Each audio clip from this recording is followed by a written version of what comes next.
नमस्कार, मैं हूं संतोष भारद्वाज। आप देख रहे हैं बंसल न्यूज के खास कार्यक्रम विरासत। विरासत में आज बात करेंगे हम छत्तीसगढ़ के कबीरधाम जिले घने जंगलों और पहाड़ों के बीच बसा एक ऐसा मंदिर जिसे लोग छत्तीसगढ़ का खजुराहो कहते हैं, जहां भक्ति और शिल्पकला का अद्भुत संगम देखने को मिलता है। हम बात कर रहे हैं भोरमदेव मंदिर की। इतिहास, रहस्य और अद्भुत नक्काशी से भरा यह मंदिर सिर्फ आस्था के केंद्र नहीं बल्कि पर्यटन का एक बड़ा आकर्षण भी है। आज हम आपको दिखाएंगे भोरमदेव मंदिर का इतिहास, इसकी खासियत और इससे जुड़ी रोचक कहानियां। छत्तीसगढ़ की पावन धरती, जहां का हर कोना इतिहास, आस्था और संस्कृति की अनमोल धरोहर संजोए हुए है।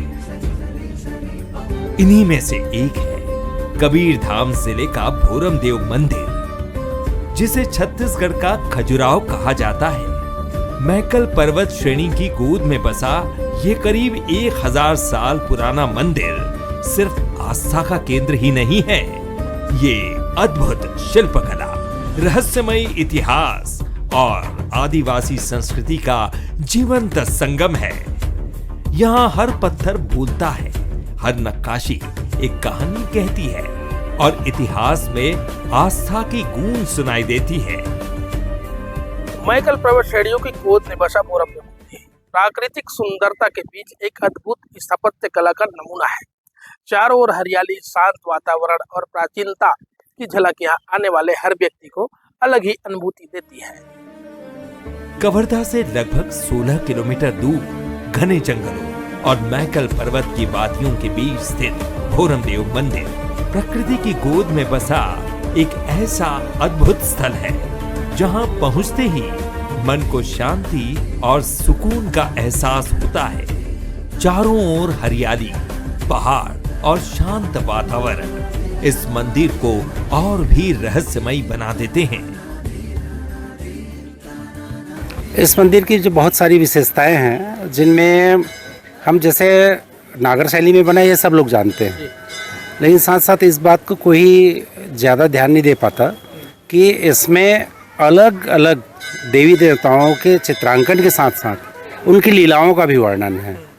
उस समय की संस्कृति और कला का भी इसमें वर्णन है कि किस तरह की वेशभूषा पहना करते थे, किस तरह के आभूषण होते थे उनके। संगीत के तीनों अंग यहाँ पर दिखाई पड़ते हैं, जिसमें नृत्य भी है, वादन भी है और गायन भी। गायन इस रूप में कि उसको जब देखें तो बहुत सारी उसमें एक से एक कथाएं निकलती हैं, वो एक गायन के रूप में होती है।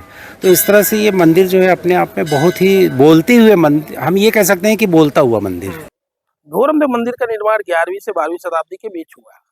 नागवंशी शासकों द्वारा कराया गया था। यह मंदिर भगवान शिव को समर्पित है और यहाँ स्थापित शिवलिंग को भोरमदेव के नाम से पूजा जाता है। कहा जाता है कि यह क्षेत्र कभी आदिवासी संस्कृति का प्रमुख केंद्र था और आज भी यहाँ आदिवासी परंपराओं की झलक साफ दिखाई देती है। इतिहास के पन्नों में दर्ज है कि भोरमदेव मंदिर का निर्माण 11वीं से 12वीं शताब्दी के बीच फणी नागवंशी राजाओं ने कराया था। ये मंदिर उस दौर की उन्नत कला, स्थापत्य और धार्मिक आस्था का प्रतीक है। कहा जाता है कि इस क्षेत्र में आदिवासी संस्कृति और राजवंशीय परंपराओं का अनूठा संगम देखने को मिलता है। भोरमदेव मंदिर को छत्तीसगढ़ का खजुराहो कहा जाता है। खजुराहो मंदिर की तरह ही यहाँ दीवारों पर उकेरी गई मूर्तियां जीवन के विभिन्न पहलुओं को दर्शाती है। इन मूर्तियों में प्रेम, कला, संगीत और जीवन को दर्शन को अनोखा संगम देखने को मिलता है। आइए देखिए जिस तरह से यहाँ पर नक्काशी की गई है, तमाम जो नक्काशी है और यहाँ की जो मूर्ति है वो काफी अनोखा है, क्योंकि छत्तीसगढ़ जो खजुराहो के मंदिर की तरह यहाँ दीवारों पर उकेरी मूर्तियां जीवन के विभिन्न पहलुओं को दर्शाती है। इन मूर्तियों के प्रेम, कला, संगीत और जीवन दर्शन का अनोखा संगम देखने को मिलता है। भोरमदेव मंदिर केवल ऐतिहासिक नहीं बल्कि धार्मिक दृष्टि से बेहद महत्वपूर्ण है। यहाँ हर साल महाशिवरात्रि के अवसर पर भव्य मेला भी लगता है और जो यह मंदिर प्राचीन है, यहाँ भगवान शिव की विशेष कृपा भी मानी जाती है। दूर दूर से यहाँ लोग अपनी मनोकामना लेकर के आते हैं। तो ऐसे में देख सकते हैं तमाम जो मंदिर की नक्काशी की गई है, ये एक ऐसा झलक है जो खजुराहो के तर्ज पर ही यह मंदिर को बताई जाती है। हालांकि यहाँ पर देखिए जिस तरह से नक्काशी है, तमाम मूर्तियां हैं, एक अनोखा अद्भुत है, क्योंकि भोरमदेव मंदिर एक ऐतिहासिक मंदिर माना जाता है, लोगों के एक आस्था का बड़ा केंद्र भी माना जाता है। तो ऐसे में जिस तरह से भोरमदेव मंदिर की कलाकृतियों को देखने के लिए दूर दूर से लोग जो है देश विदेश से यहाँ पर पहुँचते हैं। भोरमदेव मंदिर की सबसे बड़ी खासियत है इसकी बारीक और आकर्षक नक्काशी, मंदिर के दीवारों पर उकेरी गई मूर्तियां इतनी जीवंत है कि मानो पत्थरों में जान बस गई हो। देवी देवताओं की प्रतिमाएं, नर्तक नर्तकियों के भाव और प्रेम को दर्शाती शिल्प कला, सब कुछ यहाँ खूबसूरती से उकेरा गया है। यही वजह है कि इसे छत्तीसगढ़ का खजुराहो कहा जाता है। जो मूर्तियां हैं जो पाषाण की बनी हुई हैं, मुझे तो लगता है वही 12वीं से 17वीं शताब्दी के बीच की चीज़ें ही होंगी जो वहाँ मैंने देखा बेंदा में और जो मैं यहाँ देख रही हूँ, या फिर जांजगीर के आसपास जो है, बिलासपुर के आसपास भी कई सारा कल्चरल राजवंश से मिलती हुई चीज़ें हैं। लेकिन यहाँ आकर बहुत अच्छा लगा कि जो इसे मिनी खजुराहो बोलते हैं छत्तीसगढ़ का, बिल्कुल सही है। खजुराहो की मूर्तियों का डिपिक्शन यहाँ भी है। हमारे उस समय का जो भी सामाजिक चित्रण हो सकता है, राजनैतिक चित्रण हो सकता है, कलात्मक अभिव्यक्ति हो सकती है, वो सब इससे जुड़ा हुआ है। ये मंदिर भगवान शिव को समर्पित है। यहाँ स्थापित शिवलिंग को भोरम देव के नाम से पूजा जाता है। स्थानीय गूंड जनजाति के लोग भगवान शिव को भोरम देव के रूप में मानते हैं। इसी के चलते ये मंदिर आदिवासी और सनातन परंपराओं का अनूठा संगम बन गया है।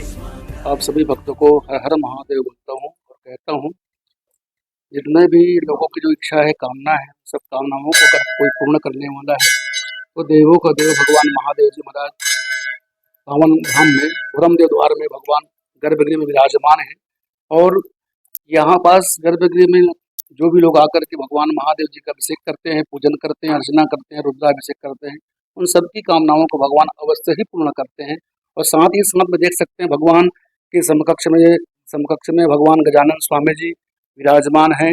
गर्भगृह में जो है सर्वप्रथम जो है भगवान गजानन स्वामी जी का पूजन होता है और अंदर में पंचमुखी नागराज भी है, साथ में सह परिवार विराजमान है।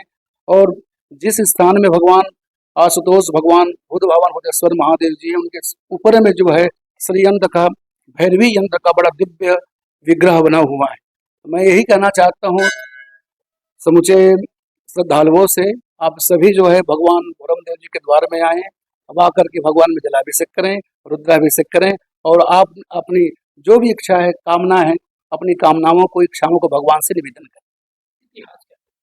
देखिए, हमारे छत्तीसगढ़ में सबसे कोई पुरातन अगर धरोहर है, वो धरोहर है भगवान श्री भोरम देव धाम। और सन 1089 में यह दिव्य धाम का निर्माण राजा गोपाल देव जी के द्वारा निर्माण हुआ था। और आज पूरे छत्तीसगढ़ में अगर कोई सबसे पुरातन स्थल है भगवान शिव जी का, तो भगवान भोरम देव जी। देखिए, ऐसा है, इच्छित फल बिनु शिव अपराधे लह इन कोटि जोग जब साधे। तांत्रिक क्रियाओं के द्वारा जो है, हमें तंत्र क्रियाओं के द्वारा यह मंदिर बना हुआ है। यहाँ बस आकर के अगर लोग थोड़ा भी अगर कोई प्रार्थना करते हैं या फिर जो है मंत्र का जाप करते हैं, पूजन करते हैं, तो यथाशीघ्र वो सिद्ध हो जाता है। हाँ, देखिए ना, ऐसा है, मैं इसी विषय को मैं पहले बोल चुका हूँ कि जो भी कामना आप करेंगे, कि धन की कामना हो या फिर पुत्र की कामना हो, संपत्ति की कामना हो, ये सभी कामनाओं को अगर कोई पूर्ण करने वाले तो भगवान महादेव जी है। इसीलिए भगवान शिव जी का नाम है आशु तुष्यति इति आशुतोषा, जो शीघ्र प्रसन्न हो जाए, ऐसे भगवान बुद्ध भगवान बुद्धेश्वर भगवान से भोरम देव जी।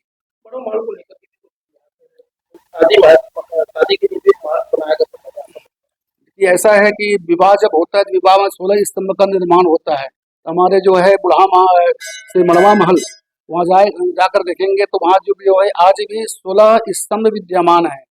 तो जहाँ 16 स्तंभ होता है वही यज्ञ होता है, वही पास जो है विवाह का कार्यक्रम भी संपन्न होता है।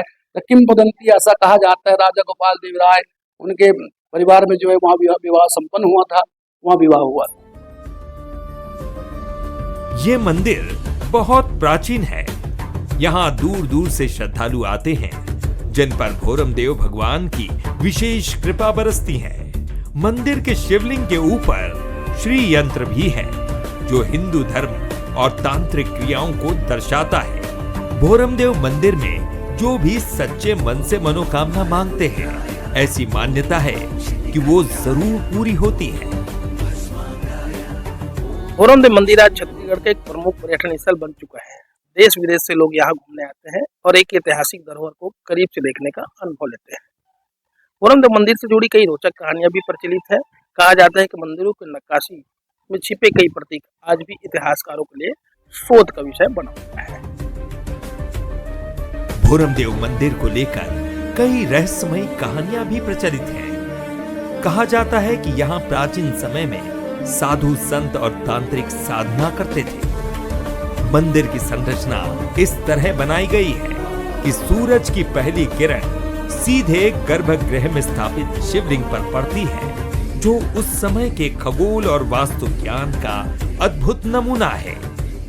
हम इस वक्त मौजूद हैं मड़वा महल में, जो 14वीं शताब्दी का बताया जाता है। और ये जो देख सकते हैं जिस तरह से कि यहाँ पर जो दीवार हैं एक एक जो उकेरे गए हैं, जो चित्र वर्णन किया गया है, वो आखिर इसमें अद्भुत मंदिर इसकी जो क्योंकि इसकी दीवारों में जीवन और प्रेम के इतने गहरे चित्र उकेरे गए हैं, और क्या वो रहस्य है जो आज भोरम देव को खास बनाता है। वही देखिए जिस तरह से यहाँ पर जो यहाँ पर दीवार बोलती है, हर आकृति एक राज खोलती है और हर कोना पूछता है एक सवाल। और जिस तरह से मड़वा महल में खास करके ये जो कलाकृतियाँ की गई है उसको लेकर के एक अपने आप में एक अद्भुत और रहस्यमय इसको बनाता है। तो कुल मिलाकर अगर देखें तो भोरम देव के जो मड़वा महल है वो काफ़ी आकर्षक मंदिर माना जाता है, क्योंकि इस तरह से यहाँ पर जो राजकुमार और कन्या की विवाह होता था इस मंदिर में, ऐसी मान्यता भी है। भोरम देव मंदिर के आसपास स्थित मदवा महल, छेरका महल और अन्य प्राचीन संरचनाएं इस क्षेत्र की ऐतिहासिक विरासत को और समृद्ध बनाती हैं। मड़वा महल को दूल्हा दुल्हन मंदिर भी कहा जाता है। यहाँ से राज परिवार के विवाह की कहानी जुड़ी हुई है।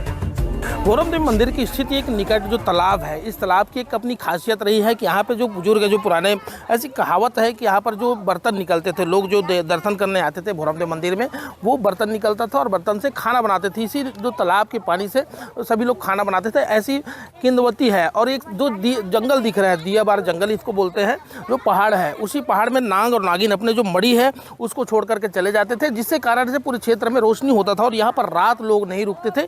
ऐसी जानकारी कहीं कहीं आती है। और हमारे साथ में कुछ पर्यटक हैं, उनसे जानते हैं क्या नाम है, कहाँ से आए हैं आप? मेरा नाम है हेमलाल साहू जी।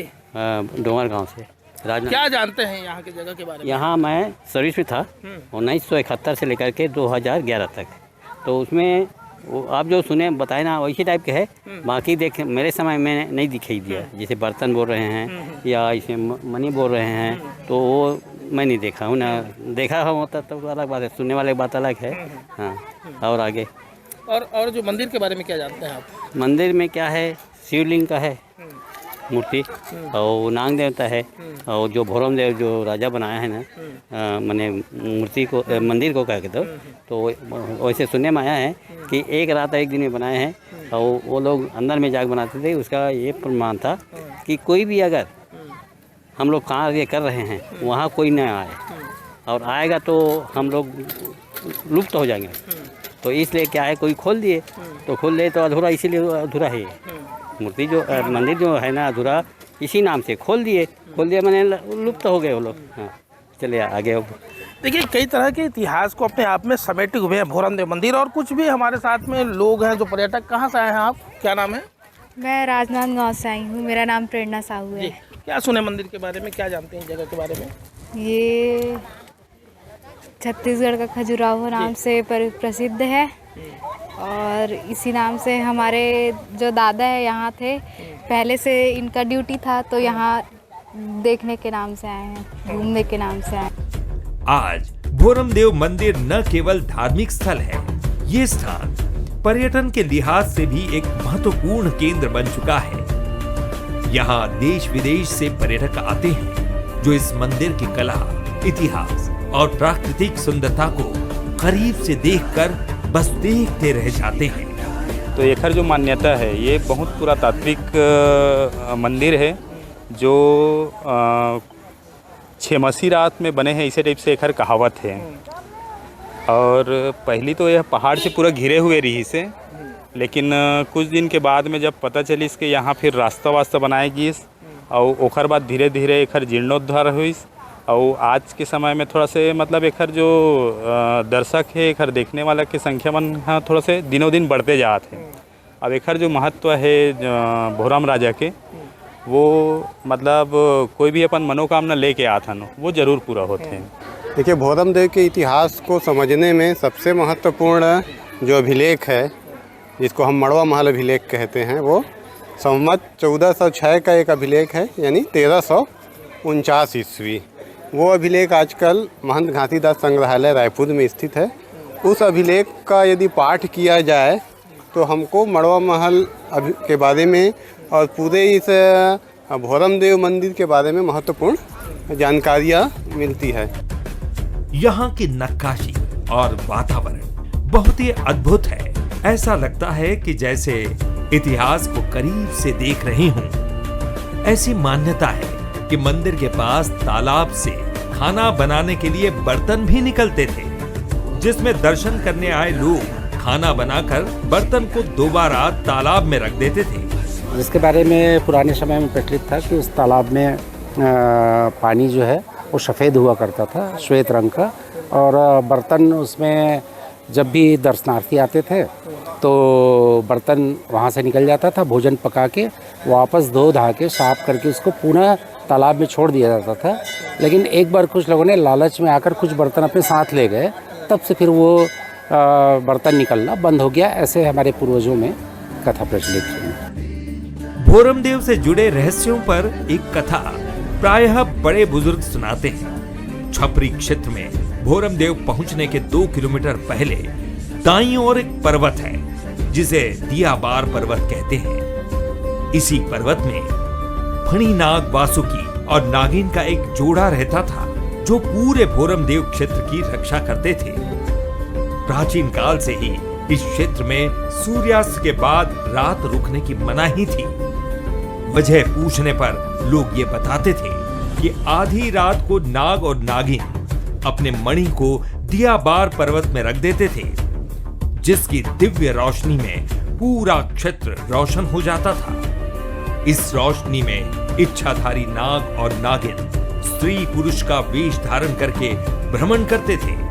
बाद में प्रणय लीला करते थे।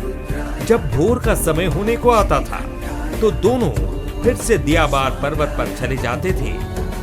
एक दिन एक व्यक्ति ने इस घटना को प्रत्यक्ष देखा और सुबह गांव के कुछ लोगों को बताया। उसके दूसरे दिन वो मृत पाया गया। तब से यहाँ रात में रुकने की मनाही कर दी गई थी।